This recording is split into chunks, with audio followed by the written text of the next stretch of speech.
Mas o que estamos a verificar desde 4 ou 5 anos é que, apesar do fato de criar um novo imposto, não vai resolver o problema do financiamento das autarquias locais. O problema é de dominar o potencial desses impostos. Ele pode criar um imposto predial, mas se não tem rolo dos prédios no município, vou ter muita dificuldade a poder arrecadar minha receita sobre o imposto predial. E por isso que alguns instrumentos técnicos devem existir, em primeiro lugar, e em segundo lugar, ter um pessoal formado, não é, para arrecadar receita e fazer o cálculo do imposto.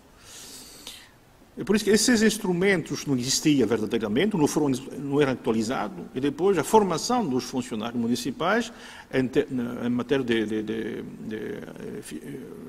finanças locais eram deficientes. Por isso que, infelizmente, o rendimento desses impostos era bastante fraco. A segunda receita são receitas não fiscais, praticamente são taxa e tarifa, não é? E neste caso, a lei vai enquadrar esta criação de taxa e tarifa e diz muito bem que o montante, o valor dessa taxa e tarifa deve ser em equilíbrio em relação ao serviço prestado. Significa que você não pode colocar um valor a esta taxa e tarifa que ultrapassa consideravelmente o próprio serviço prestado. Por isso que não é uma receita assim que vai quer dizer, criar muito benefício pelo município, porque apenas vai permitir a recuperação dos custos sobre o serviço prestado. Significa que, em termos de receita, o município tem um poder de receita, sim, sobre a criação de taxa e tarifa, mas este enquadramento legal não permite uma criação de riqueza importante, sobretudo para financiar, por exemplo, as infraestruturas. Não é possível. Outro aspecto é o poder sobre as despesas, não é? Mas também lá o município tem um poder bastante vinculado. Temos algumas despesas que são praticamente obrigatórias, não é? Preciso pagar os funcionários municipais, pagar as dívidas, os empréstimos. Bom, feito isso, eu fico com pouca coisa para investir. É por isso que, em termos financeiros, os rendimentos que o município pode esperar são extremamente limitados. Depois há esta vertente material, que diz o município não pode depender demasiado, não é, do orçamento do Estado, mas efetivamente o que acontece hoje é isso. É uma dependência praticamente estrutural do município em relação com o orçamento do Estado. O Estado criou um fundo de compensação autárquico que vai permitir financiar vários municípios.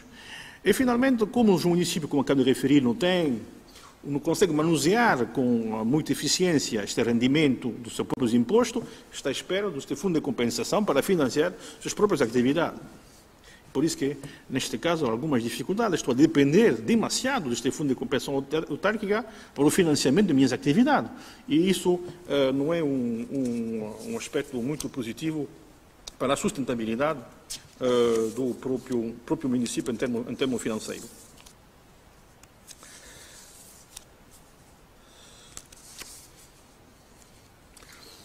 Terceiro vertente desta autonomia é a autonomia patrimonial.